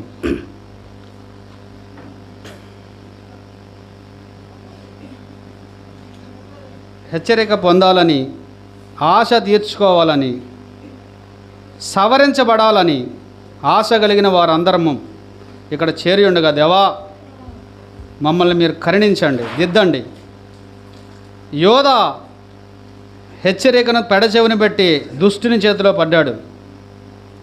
పేతురు హెచ్చరికను శిరసావగించి గొప్ప సువార్థికుడిగా తయారాడు. ఎన్నిసార్లు గద్దించబడినప్పటికీ చిన్నబుచ్చుకోలేదు. ఒక్కసారే గద్దించాడు ప్రభు యోధాని. బేదలు ఎల్లప్పుడు మీ వద్ద ఉన్నారు, అది నా నిమిత్తము, నా కొరకు ఆమె చేసింది. అతడు చిన్నబుచ్చుకుని వెళ్ళిపోయాడు. హెచ్చరికను స్వీకరిస్తే, ప్రభు మాటను స్వీకరిస్తే, ప్రభు వాక్కును స్వీకరిస్తే, ప్రభు సత్యాన్ని వెంబడిస్తే ఇల్లు చేరతాం. మన గొప్పదనం బయటపడే రోజు ఉంది. పరిశుద్ధుడా, ప్రేమ కలిగిన దేవా, నీకు వందనాలు. అనుగ్రహించిన అవకాశం బట్టి స్తోత్రాలు. 3 జిల్లాల సేవకులు, సువార్థికులు, పరిచారకులు మీ సన్నిధిని, మీ వాక్యాన్ని, మిమ్మల్ని ప్రేమించి చేరి రాగా మీరు మాతో సంభాషించినందుకు స్తుతిస్తూ యేసు ప్రభు నామమున అడిగి వేడుకుంటున్నాం తండ్రి, ఆమెన్. అందరికీ వందనాలండి. ఈ స్థానిక సంఘానికి బాధ్యత కలిగిన నిర్వాహకులు కూడా నా ప్రేమ వందనాలు తెలియజేస్తున్నాను. ప్రభునామంలో అందరికీ వందనాలు. మొదట మంచి సందేశాన్ని ఇచ్చారు. మనం ఆధ్యాత్మికంగా పెద్దలము, పరిచారకులము, సువార్థికులము ఎలా ఉండాలో, ఎలా తగ్గించుకోవాలో, ఏ విధంగా ఉండాలో చక్కని రెఫరెన్సులు చూపించారు. కనుక మనం వాటిని పట్టి మన ఆధ్యాత్మిక జీవితాన్ని కొనసాగించుకుని సంఘ క్షేమాల కొరకు మనలో అహంకారాన్ని, మనలో ఉన్న మరి ఆ యొక్క గర్వాన్ని, మనలో ఉన్నటి అతిశయాన్ని తగ్గించుకుని ప్రజల కొరకు ప్రయాసపడి ఆ ఆత్మను రక్షించడానికి మనందరం ప్రయాసపడదాం. దేవుడు మంచి వర్తమానము దైవసేవకులు చిరంజీవి గారి ద్వారా అందించారు. అలాగే చిరంజీవి గారికి వందనాలు. అలాగే మనకి అన్న కూడా మంచి వర్తమానం అందించారు రేనాంత్ బాబు గారికి కూడా హృదయపూర్వక వందనాలు జరుపుతున్నాం. ఇంకా ఉన్నది కొంచెం బాగాలి మీరు. అలాగా తర్వాత ఇక్కడ మనం చూసినట్టయితే ఇంకా యాకో పత్రిక ఆవిష్కరణ ఒకటి ఉంది. అది అయిపోద్ది. అది అయిపోయిన తర్వాత ముగింపు ప్రకటన ఉంటుంది, సంఘాల యొక్క కార్యక్రమాలు. ఆ తర్వాత వందల సమర్పణ కూడా ఉంటుంది, తర్వాత ప్రార్థన ఉంటుంది. ఇవన్నీ కూడా క్షణాల మీద జరుగుతాయి. మీరందరూ కూడా సహకరించాలని కోరుతున్నాం. ఇప్పుడు యాకో పత్రిక ఆవిష్కరణ కొరకు బ్రదర్ జోసెఫ్ గారు పెరంగపురం వారు ఆ పత్రికను తెచ్చారు. దాన్ని ప్రతిష్ఠించి ప్రార్థించి ఆవిష్కరించాలి. ప్రేమానందం గారు ఇక్కడ రావాలి, దైవజనులు ప్రేమానందం గారు ఇక్కడ రావాలి. అలాగే దైవ సేవకులు ఇద్దరు కూడా ముగ్గురు లేచి ఆ యొక్క పత్రికను ఆవిష్కరిస్తే దేవునికి సమర్పిస్తే ఆయన తర్వాత కార్యక్రమాన్ని చేస్తారు. అన్న ప్రేమానందం అన్న చెప్పు.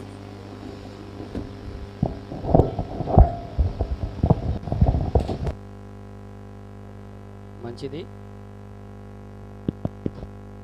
హలో మంచిది. దేవుని మహాకృపను బట్టి ఇరువురి దైవజనుల ద్వారా విలువైన వర్తమానాలు మనం విన్నాం. రెనాల్స్ బాబు గారికి 10 నిమిషాలు, అరగంట టైం సరిపోదు. మహాసముద్రం లాగా చాలా విషయాలు చెప్తారు. అయితే మాకు తెలియదు అన్న ఉదయాన్నే ఫోన్ చేసి తమ్ముడు నేను కూడా వస్తా అన్నాడు. ఇది మనం అందరం నేర్చుకోవాలి మాదిరి. మరి వారు పెద్దలు, మరి అనుభవజ్ఞులు. ఆయన సహవాసానికి నేను వచ్చాను, నాకేమీ అవసరం లేదు, మీరు ప్రోగ్రాం నడిపించండి అన్నారు. అయితే వారిని కూర్చోబెట్టి మనం మాట్లాడుకోవటం బాగుండదని కొద్ది నిమిషాలు చెప్పమంటే చాలా విలువైన విషయాలు చెప్పారు. ప్రత్యేకమైన వందనాలు అన్నకి.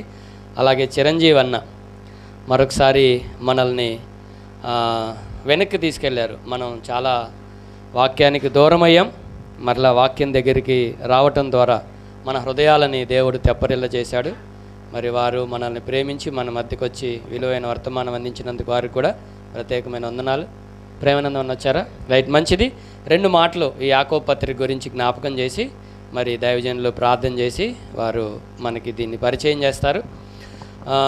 దేవుని మహాకృపను బట్టి కాన్ఫరెన్స్ జరిగింది. ఎప్పుడు?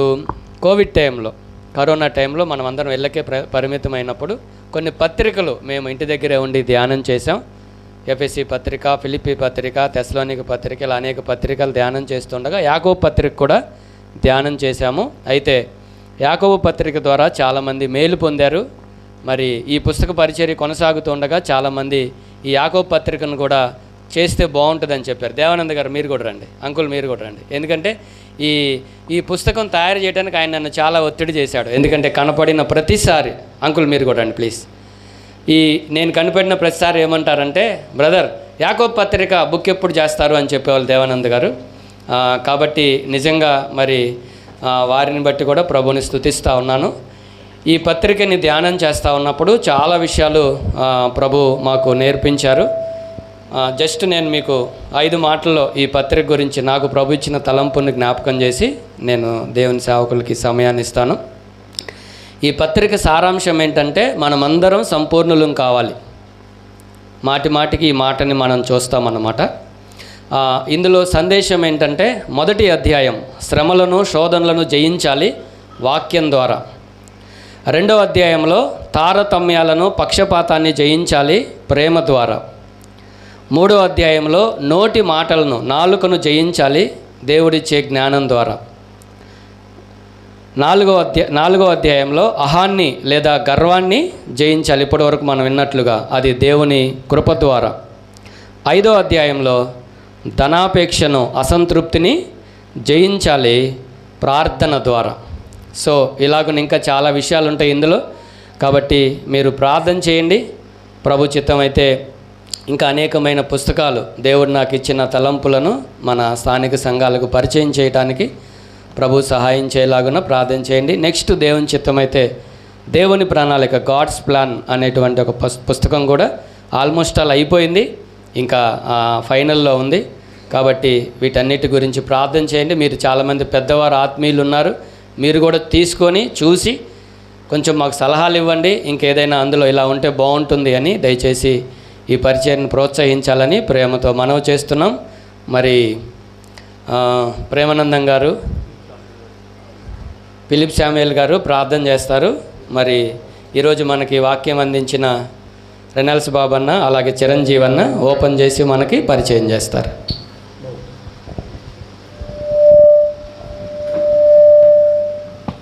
మహాగణుడైన మా తండ్రి, మీ మహాకృప చేత ఈ దినం ఈ విధంగా మీ నామం మహిమపరచబడడానికి, మీ సన్నిధిలో మీ మాటలు బలపరచబడటానికి మీరు ఇచ్చిన ధన్యతను బట్టి మీకు వందనాలైనా.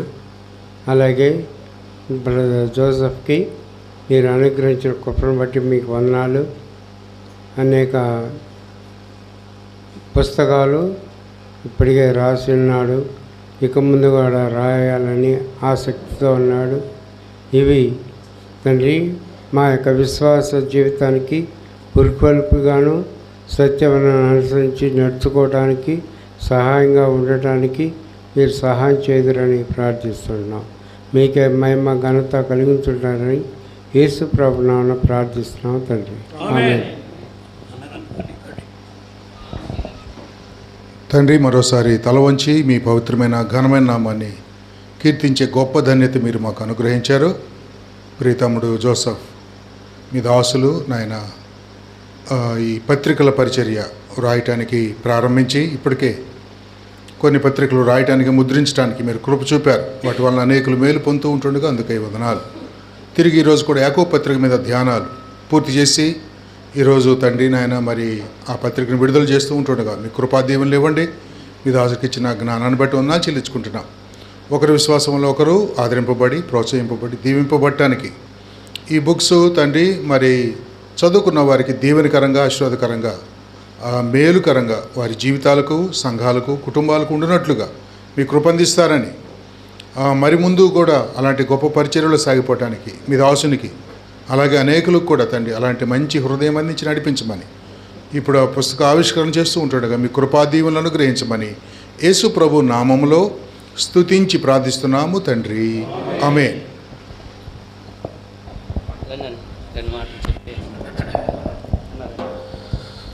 ఒక పుస్తకం బయటికి రావాలంటే చాలా కష్టం. వారల ప్రసంగాలు చాలా చేయొచ్చు. అది ప్రత్యేకమైన కృపావరం. సహోదరుడు జోసెఫ్కు దేవుడు మన సంఘాల క్షేమం కొరకు ఇచ్చిన ఈ కృపావరం మనందరం కూడా మేలు పొందాలి. పత్రికలు తీసుకోండి, మీ సంఘాల్లో కూడా పరిచయం చేయండి. అది దానివల్ల మనం ఎంతో మేలు పొందగలుగుతాం. ప్రభు యేసుక్రీస్తు నామములో ఈ యొక్క పుస్తకాన్ని, ఈ యొక్క వ్యాఖ్యానాన్ని, ధ్యానాన్ని ప్రభువుకు ప్రతిష్ఠ చేస్తున్నాం. మీరు చేయండి అన్న. ఇది 40 పేజీలతో కూడింది. దీని వెల 50 రూపాయలు పెట్టడం జరిగింది.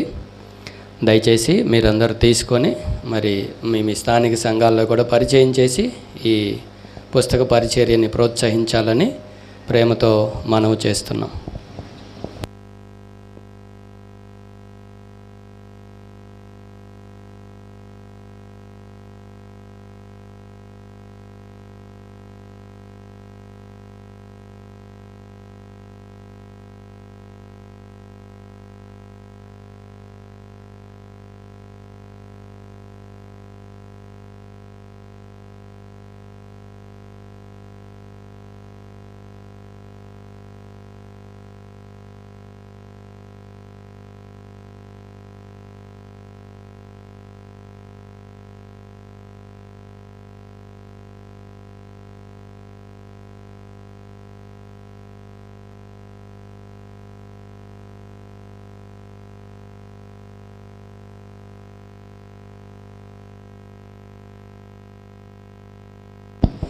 బయట మనకి రిజిస్ట్రేషన్ కౌంటర్ దగ్గర బుక్స్ అందుబాటులో ఉంటే తీసుకోండి. ఒక 5-10 కనుక తీసుకుంటే మీకు 20% డిస్కౌంట్ ఉంటుంది. 40 రూపాయలకే మీరు తీసుకోవచ్చు.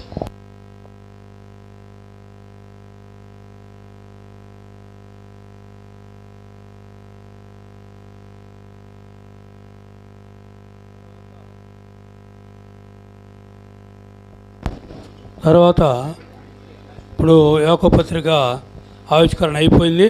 ఇప్పుడు ప్రకటనలో సాగర్ బాబు గారు వచ్చి ప్రకటన చేస్తారు. తర్వాత వందన సమర్పణ యేసుదాస్ గారు చేస్తారు. ముగింపు ప్రార్థన మన సామ్యుల్ గారు చేస్తారు. జగ్గాపురం అక్కడ పంపిస్తాను. మైక్ అక్కడికి పంపించాలి.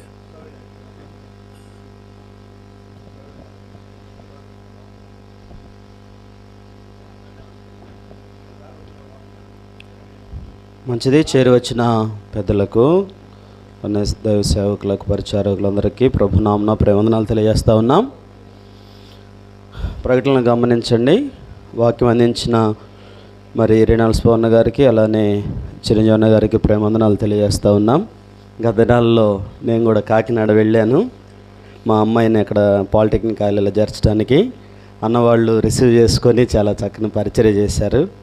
మార్నింగ్ 8:30 to 11:30కి క్రిస్టియన్ క్యాన్సర్ హాస్పిటల్ అని అక్కడ అన్నవాళ్ళు కూడుకుంటారు. చాలామంది డాక్టర్స్, ఎంప్లాయీస్ అందరూ కూడా టైం ఫాలో అయ్యి చక్కని సహవాసం, దేవుని వాక్యాన్ని వినేటువంటి దేవుడు భాగ్యాన్ని ఇచ్చాడు. కాబట్టి చాలా పరిచర్య చాలా చక్కగా చేశారు అన్న వాళ్ళకి మరి ఒకసారి ప్రేమవందనాలు తెలియజేస్తూ ఉన్నాం. అలానే అసెంబ్లీ ఫెలోషిప్ క్షేమాభివృద్ధి కొరకు ప్రార్థించాలని కోరుతూ ఉన్నాం. ఫిలిప్ శామ్యుయల్ అంకుల్ ఆరోగ్యం కొరకు, ఆదరణ కొరకు ప్రార్థించాలని కోరుతున్నాం. అసెంబ్లీ ఫెలోషిప్ వాట్సాప్ గ్రూపు ఉంది, ఫాలో అవ్వండి. మీరు ఇంకా ఎవరైనా అందులో యాడ్ కాకపోతే నూతనంగా వచ్చిన వారైనా కూడా తెలియచేయండి. మరి అసెంబ్లీ ఫెలోషిప్ వాట్సాప్లో మిమ్మల్ని యాడ్ చేస్తాము. ఆ తర్వాత మీరు అన్ని విషయాలు తెలుసుకోవచ్చు. రేపు 23వ తారీఖు రేపు బాపట్లలో మరి మీటింగ్ ఉంది. సేవా ప్రతిష్ట, అలానే మందిరం ప్రతిష్ట, రూబేన్ గారు సేవా ప్రతిష్ట జరుగుతూ ఉంది. ఉదయం 10:30కు, అలానే మధ్యాహ్నం 2:30కు 2 కోడికలు జరుగుతూ ఉన్నాయి. మీరందరూ కూడా రావాలని మరి రూబేన్ అన్న సంఘం వారు ప్రేమతో ఆహ్వానిస్తూ ఉన్నారు. నజరేతు ప్రార్థనా మందిరం బాపట్ల హాజరవ్వాలని ప్రేమతున్నాం. దర్శన నిర్మాణం జరుగుతుంది, ప్రార్థించమని కోరారు. విస్తరణ ప్రార్థించమని కోరారు. అలా నెల్లూరు జిల్లా ఉంది. 18వ తారీఖు ప్రార్థించండి, పాల్గొనండి అని మరి సేవకులు తెలియజేస్తూ ఉన్నారు. ఆగస్టు నెలలో 18, 19, 20 తారీఖులు సువార్త యాత్ర నిమిత్తం ప్రార్థనలను కోరుతున్నాం. ఏమైనా ఎక్కువగా సీరియస్ ఇష్యూస్ అనగా ముఖ్యమైన ప్రకటనలు ఏమైనా ఉంటే అవి దయచేసి మరి జోసలింగపురం అలానే లేదా గిద్యోన్ అన్నగారు గొట్టిపాడు వారికి తెలియచేయండి. వాట్సాప్లో వాటిని పోస్ట్ చేస్తారు. ఏదైనా హాస్పిటల్ విషయాలు కానీ ఏదైనా ప్రాముఖ్యమైన ప్రార్థన అవసరతలు ఉంటే వారికి తెలియచేస్తే అందరం ప్రార్థించడానికి వీలుగా ఉంటుంది. గిద్యోన్ అన్నగారు కాళ్ళలో మరి ఉన్న రాడ్ తొలగించి దాని కొరకు ఆపరేషన్ చేశారు. వారు రెస్ట్ తీసుకుంటున్నారు. పూర్తిగా రికవరీ కొరకు ప్రార్థించాలని కోరారు.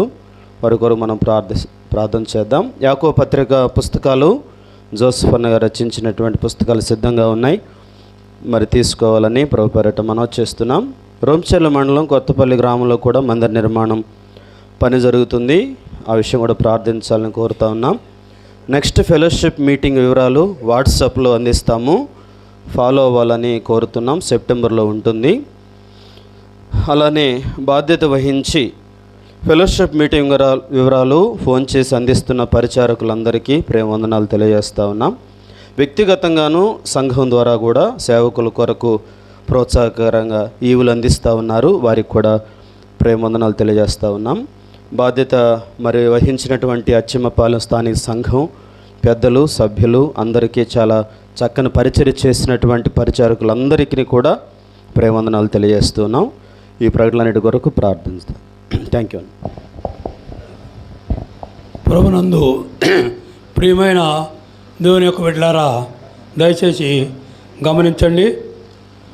ఈ యొక్క అచ్చంపాలెం గ్రామంలో పెనియేలు సంఘములో అనుబంధ సంఘం, ఈ సంఘము, ఈ మందిరము, ఈ పని చేయటం అంటే చాలా కష్టతరంగా పని జరిగింది.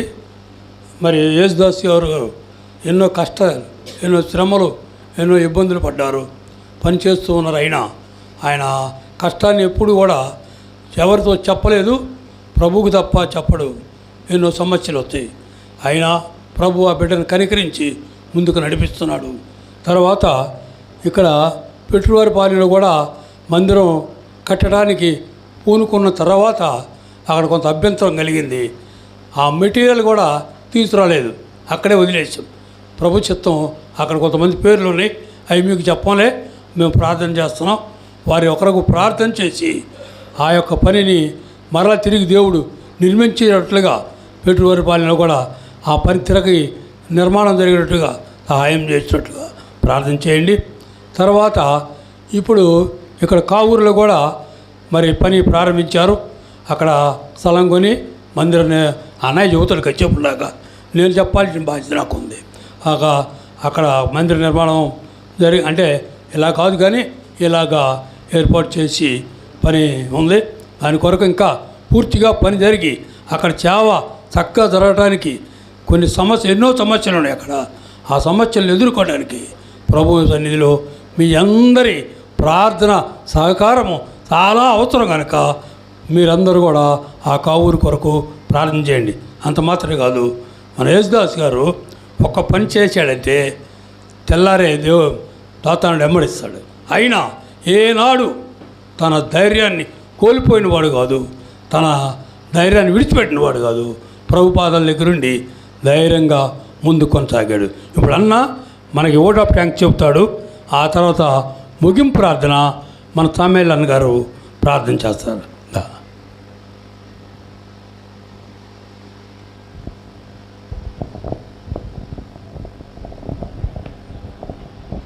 క్రీస్తునందు ప్రియమైన దేవుని బిడ్డలారా, సేవకులకు, పెద్దలకు, పరిచారకులకు మీకు అందరికీ నా హృదయపూర్వక వందనాలు చెల్లిస్తూ ఉన్నా. నేను మనిషిని తెలుసు కానీ నా పేరు కూడా కొంతమంది తెలియదు. కాబట్టి ఎప్పటి నుంచో మేము ఇది ఏర్పాటు చేసుకోవాలని పెద్దలతో అనలేదు, కానీ మీతో మేము ప్రార్థన చేసుకుంటూ ఉన్నాం మనసులో. దేవుని చిత్త ప్రకారం అన్న నమ్మూరులో జరిగినప్పుడు ఆలోచనతో అన్నని అడిగినప్పుడు దాన్ని ఓకే చేశారు. అయితే 3 దినాల నుంచి వర్షం ఆగలేదు. చాలామంది నాకు ఫోన్ చేసి అసలు జరుగుతుందా లేదా అని ఉదయం కూడా అడుగుతూనే ఉన్నారు. లేదు, దేవుని చిత్తం జరిగిస్తాడని చెప్పి నిరీక్షణతో ఎదురు చూస్తూ మీరందరూ కూడా ప్రార్థన చేసి ఉన్నారు. మీ ప్రార్థనల కృపను బట్టి దేవుడు ఈరోజు వాతావరణం అనుకూలపరిచాడు, తన కార్యం జరిగించాడు. సమయం చాలా అవుతుంది కాబట్టి మాట్లాడే సమయం లేదు. నేను 2002లో 8వ నెలలో ప్రభువుని నమ్ముకున్నాను, మొట్టమొదట్లో గ్రామంలో. తర్వాత ప్రభు కృపను బట్టి నర్సరావుపేట పెనియర్కు అనుబంధం సంఘానికి వెళ్ళాము. వాళ్ళు ప్రతి గురువారం వచ్చి మమ్మల్ని బలపరిచారు. ఆ రోజుల్లో ఈ రోడ్ లేదు, ఈ వాహనాలు లేవు. ప్రతి గురువారం వచ్చి మమ్మల్ని బలపరిచి ఈ స్థితిలో ఉన్నామంటే వాళ్ళు మమ్మల్ని విడిచిపెట్టకుండా వారం వచ్చి సువార్త ప్రకటించి బలపరిచారు. తర్వాత 3 స్టెప్పులుగా ఈ మందిరం కట్టబడింది. ఇది 2012లో కట్టబడింది. అంతకుముందు 2005లో ఒకటి వేయబడింది, 2003లో ఒకటి వేయబడింది. స్టెప్పులుగా వచ్చింది. తర్వాత ఈ కరోనా టైంలో లోపల కొంచెం ఇబ్బందిగా ఉంటుందని చెప్పి బయట కూర్చుంటూ చాలలేదని తర్వాత ఇది పెంచాం. పైన సేవకులకు ఒక గది ఏర్పాటు చేశాం. ఇదంతా ప్రభు కృపను బట్టి ప్రార్థన చేస్తాం, దేవుడే సహాయం చేస్తాడని ఎదురు చూస్తూ ఉన్నప్పుడు కార్యం చేస్తూ ఉన్నాడు. అది నా సాక్ష్యం. ఈ మీటింగ్స్ ఏర్పాటు చేసుకున్నాక మా బాబుకి ఆరోగ్యం బాగలేదు, గుండెల్లో నిప్పి అని ఏడుస్తున్నాడు. పోయిన 9 రోజుల కిందట వచ్చింది, మళ్ళీ మొన్న శనివారం వచ్చింది. ఏ ఆర్ఎంపీ డాక్టర్ల కాడికి వెళితే పెద్ద హాస్పిటల్కి వెళ్ళమంటున్నారు.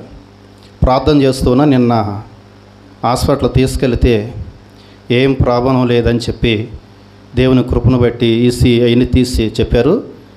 అయినా అట్లా ఏది జరిగినా కూడికి మట్టికి ఆగటానికి వీల్లేదు. జోసఫ్ అన్న కూడా నేను పొద్దుట ఫోన్ చేశాడు నాకు, లేదన్నా జరిగిద్ది అని చెప్పి. అప్పుడు నేను హాస్పిటల్కి వెళ్తున్నా, అయినా జరిగిద్ది అని చెప్పా. దేవుడి కృపను బట్టి కార్యం జరిగించాడు మా గ్రామం కోసం. ఎందుకంటే హిందువుల మధ్య ఉన్నాము. ఈ మందిరం కట్టేటప్పుడు ఇటు ఇల్లు లేవు, ఇక్కడ అభ్యంతరం కలిగింది. అయినప్పటికీ ఆ అభ్యంతరాలు రాకుండా ఉండవని ధైర్యం ఉంది, కానీ మళ్ళీ ఒక్కొక్కసారి ఆలోచన వచ్చి అయినప్పుడు దేవుడి కార్యం జరిగించాడు. ఇదే పరిస్థితి ఇప్పుడు కావూరులో 2వ సంవత్సరం అక్కడ పరిచర్య ప్రారంభించి ప్రతి ఆదివారం వెళ్ళి సువార్త ప్రకటిస్తున్నాం. అనుబంధ సంఘాలలో కొంతమంది వస్తారు. గోనుపూడి నుంచి తప్పనిసరిగా నా సహకారంగా ఉంటారు. వాళ్ళు ఇశ్రాయేల్ అన్న వాళ్ళు కలిసి పనిచేస్తూ ఉన్నాం. అనుబంధ సంఘాలు కూడా ఫోన్ చేసినప్పుడు వస్తారు, సహకరిస్తూ ఉన్నారు. కాబట్టి అక్కడ స్థలం తీసుకోవాలంటే సంవత్సరం అంతా దిగినా కూడా అద్దెకు కూడా ఇల్లు లేదు. అద్దెకు కూడా ఇల్లు ఇచ్చే వాళ్ళని కూడా చెడగొట్టేశారు. దేవుని కృపను బట్టి ఒకసారి 3 సెంట్లు రేకుల సెట్ వేస్తుంది, 5 లక్షలన్నర కొన్నాము. పక్కన ఒక వ్యక్తి కొంచెం అభ్యంతరంగా ఉన్నాడు, అతని కోసం ప్రార్థన చేయండి. ఆ రేకులైన సరి చేసి కరెంటు కూడా లాగించడం జరిగింది. ఈ కార్యక్రమం ఈ ప్రార్థన వల్ల జరిగినాక అది ప్రారంభించాలని ఆశతో ఉన్నాం. ఆ గ్రామంలో మొట్టమొదట ప్రేమానందం అన్న 3 సంవత్సరాల కిందట 2 సార్లు సువార్త చెప్పాడు అక్కడ మా బంధువుల ద్వారాగా. కాబట్టి ఆ దేవుడి కార్యం జరగడం కోసం మీరు అందరూ ప్రార్థన, అందరు హిందువులే. ఇప్పుడు పరిస్థితులు బాగలేవు కాబట్టి చేస్తున్న ధైర్యం ఉంది. పెట్రోపాలన కూడా స్థలం తీసుకొని అన్నీ కట్టబోయేటప్పుడు ఆటంకపరిచారు. ముందే చెప్పాడు అన్న. పనిముట్లు కూడా అక్కడే వదిలేసాం, మేమేం తీసుకురాలి ఇంటికి. ₹1,00,000 ఇనుము మొత్తం వదిలేసాం. పిల్లర్లు పోసేటప్పుడు ఆటంకపరిచారు, మొత్తం వదిలేసాం. ప్రభు నువ్వే చూసుకోమని ప్రభు మరలా పని ఆకుండా ఏదో గ్రామంలో పరిచర్య అప్పగించాడు. మళ్ళీ దానికోసం ప్రార్థన చేయండి.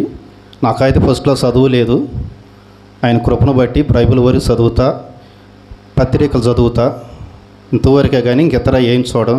ఈ చెల్లులో కూడా కొన్ని తెలియదు నాకు. కాబట్టి దేవుడు అంతవరకే ఇచ్చాడు నాకు జ్ఞానం. ఆయన ఇచ్చిన జ్ఞానం తగినట్లుగానే జీవించాలని నా ఆశ కూడా. నా కోసం ప్రార్థన చేయండి. వాటర్ ప్లాంట్ కోసం కూడా ప్రార్థన చేయండి. పోయిన సంవత్సరంలో ఇదే నెలలో ప్రేమానందం అన్న ఓపెనింగ్ చేశాడు. మరలా మీరు ఇదే నెలలో కూడా ఇది కోడిక జరగటం చాలా ఆశీర్వాదకరం. మరలా రేపు 8వ నెలలో 3వ తారీఖు మళ్ళీ చిన్న కోడిక పెట్టుకుంటాం.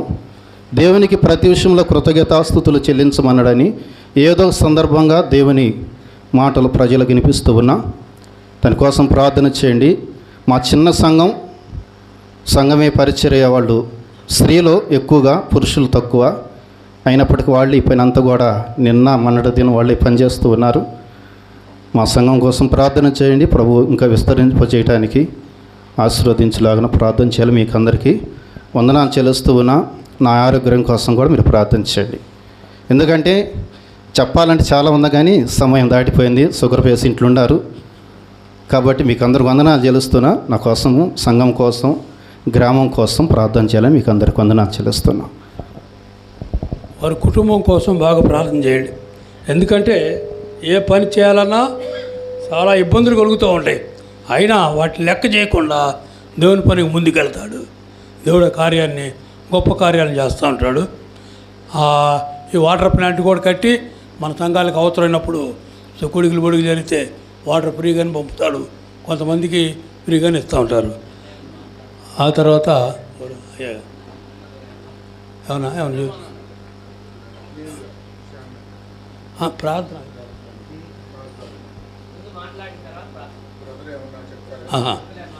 మన సామె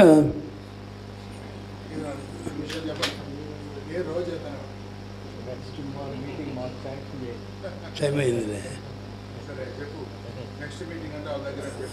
బాగా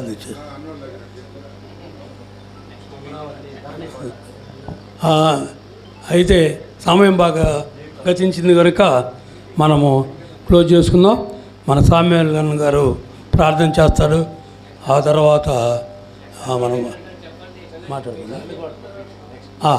ధరణకోట కొరకు ఆయన